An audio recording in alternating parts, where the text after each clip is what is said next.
소련군은 바그라티온 작전으로 승기를 굳혀가자 동유럽 공산화를 향해 박차를 가한다. 이로 인해 소련군이 하죽 기세로 진격하자 폴란드와 슬로바키아에서는 공산화를 막기 위해 봉기가 일어난다. 독일군은 막강한 전력을 투입하여 봉기를 저지하지만 이들은 소련군에게 좋은 먹잇감이 되고 마는데 독일 점령을 두고 벌어진 연합군 내 알력 다툼 과정과 히틀러의 최후는 어떤 모습이었나? 독소 전쟁 마지막 이야기 베를린 공방전 지금 시작합니다. 지난 시간 스탈린으로부터 시작된 거대한 쓰나미가 결국은 바그라티온 전투를 소련의 승리로 이끌었습니다. 하지만 이 이후에 조금씩 전 세계 정세가 바뀌고 있다. 정치가 시작이 되고 있다라는 생각이 좀 들었거든요. 과연 이 이후의 이야기는 어떻게 진행이 될지 임영원 소장님, 임철균 연구위원님과 함께 이야기 나눠보도록 하겠습니다. 안녕하세요. 안녕하세요. 어서 오세요.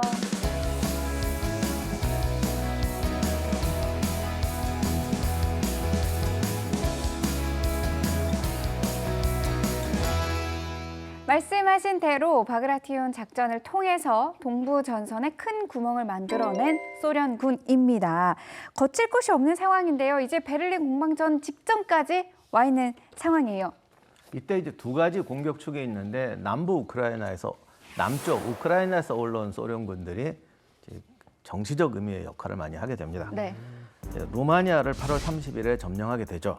그리고 9월에는 불가리아까지 점령하게 됩니다.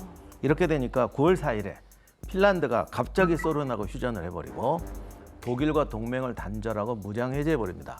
근데 이게 왜 겨울전쟁 얘기 많이 들으셨겠지만 그때 핀란드군이 잘 싸우면서 독일군이 들어가서 핀란드에 주둔을 해줬어요. 그러다가 저쪽에서 전세가 이상하게 되니까 그냥 끝내자. 그리고 자기들이 그냥 독일군을 무장 해제시켜버립니다. 그러니까 독일 쪽 입장에서 보면 완전 뒤통수 맞은 거죠. 그리고 10월 1일에는 헝가리가 소련하고 휴전해버립니다. 이렇게 돼서 사실상 그 동유럽권이 이제 소련의 세력권으로 넘어가게 되고 독일군도 베테랑들이 이제 너무 많이 전사해가지고 오히려 베테랑이 소련군이 더 많았어요. 신병들도 많아지고 그래서 이전처럼 전투 현장에서도 소련군을 압도하지 못합니다. 그럼 이제 다시 전선 상황으로 돌아와서요. 소련군 입장에서는 이제 마지막 목표 지점인 베를린으로 향하는 일만 남아 있습니다. 철저하게 계획을 좀 수립해야겠죠. 병력 167만 명, 그래서 2만 8천 분이 넘는 야포와 3,300대의 전차 및 자주포, 3,000개의 항공기를 동원해서 이 공세를 준비하기 시작합니다. 그런데 이걸 막아야 되는 독일군은 이 파도 앞에 모래성만도 못한 수준이었어요. 중부 집단군은 바그라티온 때문에 이미 괴멸이 됐죠. 북부 집단군 나름대로 소련군의 공세를 막느라 그쪽에 고립되어 있거든요. 북우크라이나 집단군은 지금 밀리고 있고 남부 집단군도 이미 이때쯤 되면 제1 우크라이나 전선군에게 계속 깨져서 밀리고 있는 형국이거든요. 그래서 병력을 어디서 전환시킬 데가 없어요. 소련군이 병력과 전차에서는 5배 이상, 그리고 포병에서는 7배, 공군에서는 17배라는 압도적인 우위를 바탕으로 이제 공세를 준비하기 시작합니다. 근데 독일 입장에서는 사실 오른쪽에 이게 치통만 심하느냐 아닙니다. 왼쪽에 편두통도 있거든요. 사실은 연합군이 서부에서도 밀려오고 있고 그리고 이쯤 되면 야 스탈린 왜 저렇게 무모하게 땅 따먹기 하듯이 덤비는 거지? 라고 했을 때 전략가들이 그리고 정치가들이 이거 우리도 가야 되는 거 아니야? 이런 생각을 할 것 같은데요. 그게 이제 애매한 부분인데 전체적으로 큰 그림으로 보면 결국 베를린을 먼저 차지하기 위해서 연합군과 소련군이 경쟁하는 듯한 양상은 맞아요. 그러면 독일은 어떤 땅이냐? 유럽의 악당이 아니라 확장된 세계관으로 보면 러시아와 유럽 사이에 딱 껴있는 중앙이에요. 그리고 서방 세력과 소비에트 세력의 접점이에요. 거기다가 독일은 유럽에서 최고의 기술력을 가진 나라고 지난 300년 동안 러시아가 유럽으로 올 때 항상 일선에서 막았던 나라예요. 따라서 이건 너무나 중요한 지역이기 때문에 독일을 소련에게 줄 수가 없어요. 그런데 소련 입장에서도 사실 스탈린이 엄청 허세를 부렸지만 이건 사후의 문서로도 밝혀진 건데 그때만 해도 서방을 되게 무서워했고 자칫하다가 이 소비에트가 반혁명에 망하면 안 된다 이런 두려움을 굉장히 가지고 있었거든요. 그러다 보니까 독일을 통으로 먹자고 했다가 분명히 쟤들이 다 덤빌 텐데 그랬다간 소련 내부에서 봉기가 날 수도 있다. 그래서 그것까지는 안 하고 독일은 분할한다. 그 정도 만족하고 있었어요. 이걸 안전선으로 만들어 놔야 우리 소련 연방의 안전이 보장된다. 약간 이런 느낌이 좀 있네요. 뭐 그렇죠. 근데 당시에 정치가들은 그런 생각을 했는데 중요한 거는 스탈린은 어떤 희생을 치르더라도 폴란드를 먼저 가라 이렇게 되는데 당시 미국은 상대적으로 어쨌든 진짜 민주주의가 발달해서 그랬는지 루즈벨트가 늘 하는 말이 있어요. 정치 논리로 군대를 지배할 수 없다. 그러니까 유럽 전선은 전후 세계가 아니고 지금 현실에서 미군의 희생과 군사적 판단에 따라 움직여야 된다. 영국의 처칠은 이러면 안 된다. 이건 절대 안 된다. 전후 세계를 생각해서 전력을 모아서 베를린으로 가야 된다. 그런데 영국군의 힘으로는 갈 수가 없어요. 지금까지 대영제국의 역할을 미국이 물려받을 건데 이 미국이란 나라는 어쨌든 지금까지는 해외 식민지도 별로 가진 적이 없잖아. 그렇죠. 그러면 앞으로 새로운 세상, 과거 같은 제국주의가 아니라 독립된 국가에서 맹주 노릇을 하기 위해서는 우리는 공정하고 멋있고 나는 니들처럼 무슨 전쟁해서 땅 가르고 이런 짓 안 하는 사람이라는 이미지 만드는데 엄청나게 신경을 썼어요. 그래서 이제 영국 애들 하는 거 보면 아직도 빅토리아 시대의 발상에서 못 벗어났건 이런 생각을 했던 것 같아요. 처칠 입장에서 우리가 해봐서 아는데 이거는 이게 맞다니까요. 그게 바로 그거예요. 루즈벨트는 나한테 지금 권력이 넘어온 걸 몰라? 누구한테 조언질이야? 정확히 그랬어요. 이 당시에 루즈벨트한테 큰 소리 칠 수 있는 사람이 아무도 없어요. 하다못해 스탈린도 루즈벨트 앞에 오면 그렇게 예의 바르게 행동했다니. 그때나 지금이나 물주가 최고네요. 지금 이 상황에 독일군은 도대체 뭐 할 수 있는 게 없을 것 같다라는 생각도 좀 듭니다. 그래도 이제 할 수 있는 걸 하죠. 그게 이제 비극의 시작인데 당시에 독일은 베를린 방어를 준비하면서 50개 사단으로 베를린을 방어하겠다라는 계획을 세웁니다. 중요한 건 이제 50개 사단이 어디 있냐는 거죠. 네. 그러다 보니까 50대 이상의 장년층까지도 다 소집을 합니다. 1차 대전 참전 용사들까지 긁어모았다고 그러더라고요. 그래서 베를린의 유명한 브란델베르크문이라고 있잖아요. 항상 군대는 글로 지나가거든요. 그래서 그쪽으로 행진을 하는데 그걸 또 영상으로 찍었어요. 노인들이 그냥 이렇게 메고 브란델베르크 문을 향해 걸어가는 행진하는 장면인데 클로즈업을 해서 보면 표정들이 뭐 어떻겠어요. 나이 든 사람들은 다 알잖아 이거 수용소 어떻게 되는 끌려가는 거예요. 네. 그런 표정으로 탁 하고 끝나는 장면을 내 지금도 잊혀지지가 않습니다. 그런데 그럼 노인만 끌고 가냐? 애들도 끌고 가죠. 소년병들만. 소년병들 동원해가지고 이것들로 통해서 국민 돌격대라고 해서 100개 대대를 편성을 합니다. 이렇게 해서 가장 큰 이제 비극 앞으로 달려가게 됩니다. 역사상 가장 처절했던 전투, 이 베를린 공방전을 들어가 보도록 하겠습니다. 어떻게 시작이 됐죠? 베를린에 먼저 깃발 꽂아야지 역사에 영원히 이름을 남길 거 아니에요. 네. 그래서 코네프가 오기 시작한다는 소식을 들은 주코프가 이제 몸이 달아오르기 시작합니다. 안 되지, 내가 꽂아야지. 그렇죠. 네. 그래서 본인이 가지고 있었던 전차건 2개를 다 투입해요. 그럼 몇천 대의 전차가 갔을 거 아니에요. 그런데 앞에는 이미 아수라장이 돼서 뒤엉켰잖아요.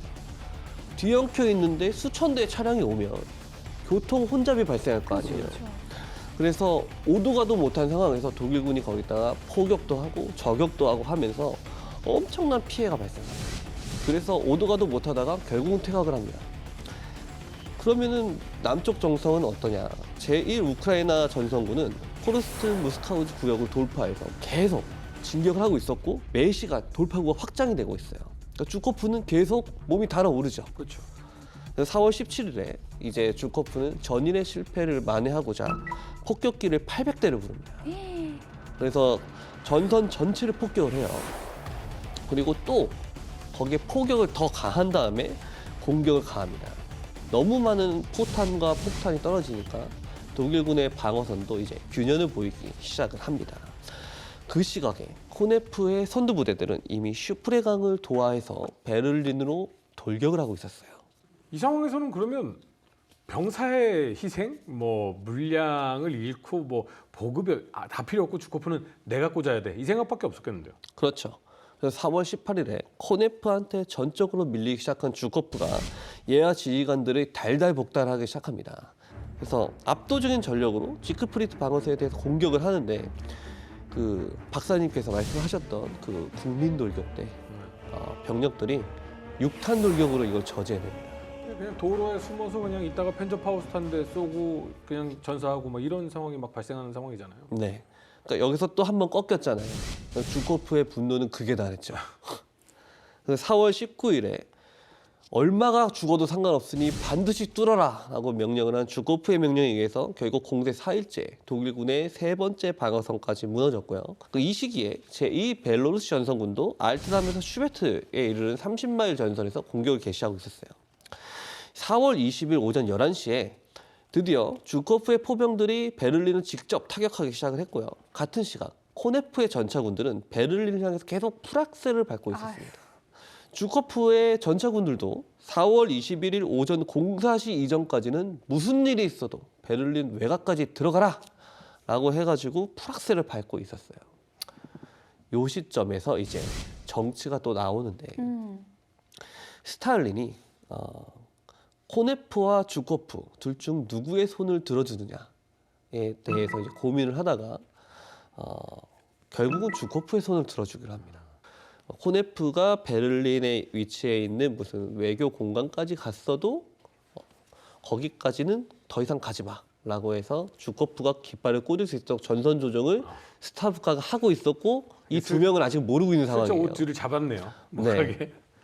그때쯤 이제 휘청거리고 손 떨리면서 눈이 시뻘개진 총통 히틀러가 이제 벙커에서 나와서 펜저파우스트를 들고 있는 10대 소년들 있죠. 히틀러 유겐트 소년병들을 사열을 합니다. 그러면서 SS 프른즈베르크 사단도 사열을 해요. 상황은 절망적이었어요. 뭐 걔네들 투입한다고 해서 뒤바뀔 상황이 아니잖아요. 이미 부세의 제9군과 제4기갑군 사이에는 거대한 간극이 있었고요. 제3기갑군은 고립돼서 베를린으로 오지도 못할 상황이었습니다. 그럼에도 불구하고 히틀러는 끝까지 그 부대들에 대한 퇴각을 허락하지 않았어요. 은근슬쩍 코네프보다는 주코프의 힘을 줬단 말이에요. 그래서 결국 주코프가 깃발을 꼽습니까? 스탈린이 꽂아야지. 모든 건 스탈린 마음대로. 근데 이게 웃기는 게 이게 정말 전쟁이면서도 코미디인데 네. 베를린을 점령해서 깃발을 꽂는다는 게 어디다 꽂는 거냐는 거예요. 그게 해서 그러니까 이런 기준이 어디 있어? 그냥 누가 얘가 꽂았어 하면 끝나는 거지.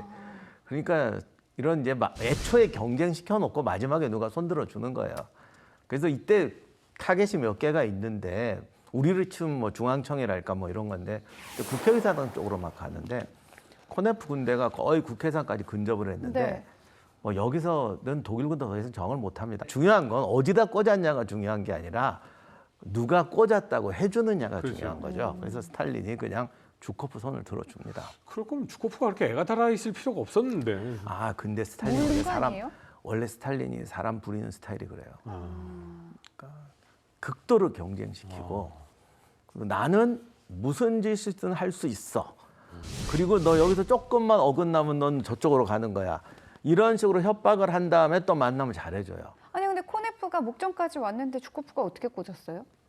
주코프도 들어갔으니까. 거기서 전투 지경선을 딱 긋고 네. 지금 박사님 말씀하셨던 그 의사당 150m 전방까지 갔거든요. 네. 거기서 선을 그어진 명령이 하달이 돼서 더 이상 진격하지 마 라고 해서 멈춰 쓴 거예요. 먼저 갔는데. 그 손 넘어가면 형벌부대가. 네, 그렇죠. 그럼 바로 끌려가는 거죠. 그럼요. 그럼 코네프 여기서 이렇게 깃발이라도 던지면 안 그런 돼요? 짓 했다가는 바로 보고 들어가지. 근데 또 웃긴 게 네. 독일 국방군 총사령부가 있는 곳은 코네프가 점령했어요. 그러니까 주코프는 정말 명성만 가져간 거죠. 박사님 말씀처럼. 네. 이 와중에 항복 명령을 못 들었잖아요. 독일 군사들은. 네. 여기서 지금도 싸워요? 계속 저항을 합니다. 아 그리고 히틀러가 죽을 때도 한 말이 있어요. 끝까지 저항. 정말 많이 크게 싸질러 놓고 가네. 그러니까 쉽게 말하면 싸우다 죽어라. 아유 참. 네. 나는 솔직히 히틀러가 어느 정도 자기 운명을 예감하고 있었다고 생각해요. 베를린 코앞까지 함락, 요 벙커 바로 앞까지 왔다 할 때쯤 되니까 충격받더라네. 그리고 진짜 코미디는 그 마지막 이제 순간에 아까 말씀하신 그런 작전 회의 할 때 보면 오히려 히틀러는 가만히 있는데요. 최후를 예감한 것 같아. 괴링 이런 애들이 나가서 뭐 이러고 저러고 뭐 몇 시간 동안 떠들고 지금 1분 1초가 급한데 혼자서 뭐 이렇게 되고 저렇게 되고 측면 공격하고 막 이러고 시간 때우고 그러는 상황들이 벌어지고 있었어요. 그래서 권력 가진 사람보다 권력을 탐하는 사람들이 더 제정신 아닌 것 같아요. 아마 인류 역사상 이 정도로 최후를 사람들이 반겼던 적은 없지 않을까라는 생각이 드는데 히틀러는 최후를 결심하죠. 4월 30일 15시 30분경에 히틀러는 아내 에바 브라운에게 청산가리를 복용을 시키고요. 자신은 권총으로 자살을 합니다. 본인이 아끼던 반려견도 그렇게 자살을 시키죠. 그 유언에 따라서 히틀러 부부의 시신은 즉각 화상이 됐고요. 소련군은 불에 타다가 남은 시신 일부를 확보를 합니다. 끝까지 베를린을 지키고자 했었던 장군 바이드링은 베를린에서 아직까지 저항하고 있었던 독일군의 나머지 패잔병들에게 즉시 저항을 중지하고 항복하라고 이제 지시를 합니다. 그 시점쯤 되면은 이제 뱅크의 12군 그리고 제6군 이런 독일군들이 계속 악에 받쳐 싸우고 있었는데 나중에는 결국 티거 전차 2대 정도 남고 모두 경멸돼요. 5월 3일부터 11일 사이에 베를린이 이제 공식적으로 함락이 됐고 아직도 프라하에서 독일군이 남아서 교전하고 있었거든요. 그래서 결국 소련군이 12개 군단을 동원해서 프라하를 완전히 포위한 다음에 대대적인 소탕전을 벌이죠. 이 마지막 전투를 기점으로 해서 길고 길었던 독소 전쟁은 그 대단원의 막을 내리게 됩니다. 네, 이렇게 해서 동유럽을 피로 물들였던 인류 역사상 최악의 전쟁이었던 독소 전쟁이 막을 내렸습니다. 하지만 저희가 이 전쟁 관련한 이야기를 매번 하면서 느끼지만 전쟁은 막을 내렸으나 이로 인해서 정치가 또 시작이 되는 거죠. 이제 전쟁이 끝났으니 세계 체제를 논해야 되는데 전후 독일 처리에 대해서 결정했던 건 얄타 회담이에요. 그 사실은 그게 미완성 회담인데 루즈벨트가 사망해 버리는 바람에 뭐 방법이 없었어요. 네. 근데 이때 독일 처리 문제를 보면 독일을 분할하고 배상금을 지불하고 독일을 무장해제한다. 이건 사실 1차 대전 때 방식하고 달라진 게 없어요. 그렇죠. 근데 1차 대전 때 그래도 독일이 제기했기 때문에 분할한다라는 게 들어갔죠. 물론 이거는 그렇게 보는 게 아니라 사실은 소련의 큰 그림이었는데 이렇게 어쨌든 독일을 분할한다까지는 결정을 했습니다. 그런데 이 45년 이후에 전후 세계가 냉전 체제가 이제 완전히 굳어지게 되죠. 그리고 중국도 공산화돼 버립니다. 이게 컸지. 그러다 보니까 하여간 이때부터는 이제 냉전이라는 걸 누구나 인식하는 거예요. 그래서 서방 쪽에서는 1949년에 베를린 그 소련이 한번 봉쇄했던 적이 있거든요. 그걸 기점으로 나토를 결성하게 되는데 그러다 보니까 유럽에서 나토를 만드는데 빠지면 안 되는 나라가 절대 군대가 있어야 되는 나라 독일이죠. 그래서 사실 말도 안 된다고 반대하는 사람도 많았지만 미국, 뭐 프랑스, 영국 정치 지도자들이 열심히 설득해서 독일을 재무장시켜야 한다라고 합니다. 근데 거꾸로 독일이 우리는 죄인이요. 재무장할 수 없어. 막 바득바득 우겨. 안 해, 우리 안 해. 그래가지고 독일 국방군이 결성은 되는데 그리고는 우리는 저기 차라리 그 나토, 영국이나 프랑스 군대에 군수물자를 지원하겠다. 그래서 공장을 마구마구 돌려가지고 돈을 엄청나게 법니다. 그 라인강의 기적은 이렇게 해서 이루어지는 거예요. 우리가 이제 또 100년을 지나서 보면은 전후의 100년 동안 이 세계의 모든 나라들이 자기 체제를 잡아가는 시간에 대해서 우리는 냉전 다음에 또 하나의 문제를 보게 될 것 같은데 아직은 우리가 그 여파에 살고 있는 것 같습니다. 전쟁은 일어나서는 안 됩니다. 이게 가장 중요하지 않나라는 생각이 들고요. 다음 시간에는 조금 더 흥미로운 주제를 가지고 돌아오도록 하겠습니다. 시청해주신 여러분 감사합니다.